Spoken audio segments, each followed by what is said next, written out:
आज हम पाकिस्तानी टेलीविजन ड्रामों की दुनिया का एक गहरा जायजा ले रहे हैं। ये वो ड्रामे हैं जो न सिर्फ पाकिस्तान में बल्कि सरहदों के पार भी लाखों लोगों को अपने शहर में जकड़े हुए हैं। बिल्कुल। और आज हम जिस मजमून को देख रहे हैं वो बड़ा दिलचस्प है, क्योंकि वो उन ड्रामों की पूरी तारीख, उनके समाजी असरात और खास तौर पर उनकी आलमी मकबूलियत को खंगालता है। और यही बात सबसे दिलचस्प है। हमारा मकसद आज ये समझना है कि इन ड्रामों की शुरुआत कैसे हुई, ये इतने मकबूल क्यों हुए, और खास तौर पर ये जानना कि हिंदुस्तान और मशरिक वुस्ता में इनकी कामयाबी के पीछे क्या राज है।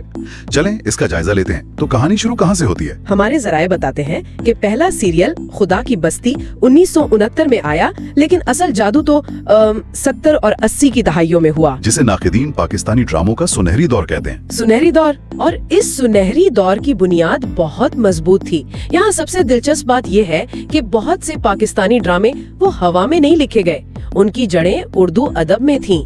उमैर अहमद और फरहत इश्तियाक जैसे मुसन्निफीन जो उस दौर के मशहूर डाइजेस्टों के लिए लिखते थे। एक मिनट जरा यहाँ रुकते हैं। आज की नस्ल शायद ना जानती हो कि ये डाइजेस्ट क्या चीज थे। ये आज के नेटफ्लिक्स की तरह थे, बस कागज पर। क्या खूब कहा। बिल्कुल, ये वो रिसाले थे जो हर महीने लाखों घरों में पढ़े जाते थे और जिनकी कहानियों का लोग बेचैनी से इंतजार करते थे। अच्छा, तो ये कहानियाँ पहले से ही बहुत मकबूल थीं, बस उन्हें स्क्रीन पर लाना बाकी था।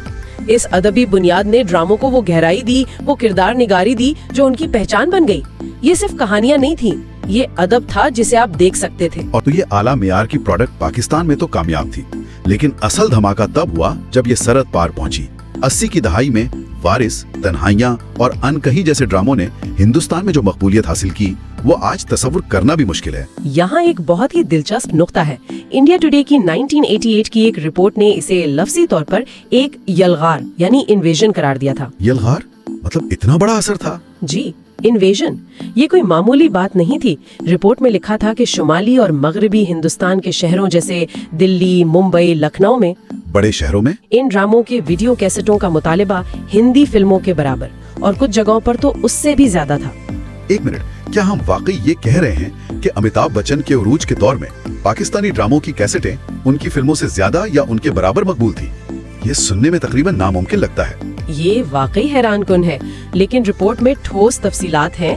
इसमें लिखा है कि मुंबई की तकरीबन तमाम 3000 वीडियो लाइब्रेरियों में पाकिस्तानी ड्रामों की कैसेटें मौजूद थीं, और जब कोई नया ड्रामा आता था तो उसका इंतजार अमिताभ बच्चन की किसी बड़ी फिल्म की रिलीज जैसा होता था। वाह! लोग एडवांस बुकिंग करवाते थे। ये सिर्फ ड्रामे नहीं थे, ये एक जुनून था। तो इसकी वजह क्या थी? मेरा पहला ख्याल तो यही है कि जबान एक जैसी है, लेकिन सिर्फ जबान तो काफी नहीं हो सकती। सही। बॉलीवुड की अपनी इंडस्ट्री इतनी बड़ी है तो जरूर कोई और बात होगी। आपने बिल्कुल सही पकड़ा। जबान एक अंसर थी, लेकिन उससे कई ज्यादा गहरी वजूहात थीं। इसी रिपोर्ट और एक हिंदुस्तानी स्कॉलर ज्योति महारा की तहकीक के मुताबिक सबसे बड़ी वजह थी कहानी सुनाने का अंदाज। बेहतरीन डायरेक्शन, जानदार अदाकारी और तकनीकी महारत तो थी ही, लेकिन इसके अलावा 3 अहम चीजें थीं। एक, हकीकत पसंदी। कहानियां आम जिंदगी के करीब महसूस होती थी। बिल्कुल। दूसरा, तेज रफ्तार कहानी, और सबसे अहम, कम अक्सात। अच्छा, ये एक अहम नुक्ता है। जी, जहाँ हिंदुस्तानी सोप ओपेरा सैकड़ों हजारों किस्तों तक चलते थे और कहानी खिंचती चली जाती थी, वहीं पाकिस्तानी ड्रामे 15-20 किस्तों में एक मुकम्मल और जामे कहानी पेश करते थे। तो नाजरीन के लिए ये ज्यादा इत्मीनान बख्श तजुर्बा था। बिल्कुल, शायद इसीलिए वो ड्रामे आज भी याद किए जाते हैं। एक मुकम्मल कहानी हमेशा सैकड़ों किस्तों पर फैली हुई कहानी से ज्यादा असर रखती है। और ये सिलसिला सिर्फ 80 की दहाई पर खत्म नहीं हुआ। 2014 में जिंदगी चैनल ने, हाँ, जिंदगी चैनल, उसने हमसफर और जिंदगी गुलजार है जैसे ड्रामों को बराए रास्त हिंदुस्तानी घरों तक पहुंचाया और तारीख ने खुद को दोहराया। जिंदगी गुलजार है की मिसाल तो कमाल की है। वो इतना कामयाब हुआ कि उसके खत्म होने के सिर्फ 1 माह बाद ही नाजरीन के शदीद मुतालबे पर उसे दोबारा नश्र करना पड़ा। वाह!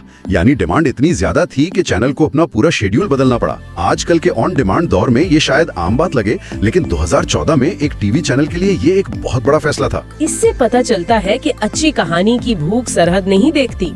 लेकिन फिर जैसा कि अक्सर होता है, सियासत बीच में आ गई। जी, 2016 में जिंदगी चैनल ने पाकिस्तानी शोज दिखाना बंद कर दिए। अलबत्ता कहानी वहाँ खत्म नहीं हुई और बाद में ये ZEE5 जैसे डिजिटल प्लेटफॉर्म्स पर वापस आए। तो हिंदुस्तान की मार्केट तो समझ आती है, जुबान और कल्चर काफी मिलता जुलता है, लेकिन जो बात वाकई हैरान करती है वो ये है कि ये कहानियां अरब दुनिया तक कैसे पहुंच गई, जहां जुबान बिल्कुल मुख्तलिफ है और सकाफती तौर पर भी काफी फर्क है। ये इस कहानी का एक और शानदार मोड़ है।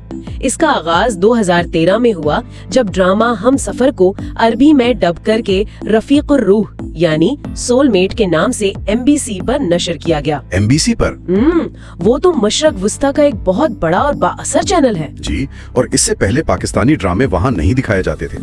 ये एक बहुत बड़ा जुआ था, और उस जुए का नतीजा क्या निकला? ये फौरी तौर पर हिट हो गया। चंद ही किस्तों के बाद ये इस चैनल के सबसे ज्यादा देखे जाने वाले शोज में से एक बन गया।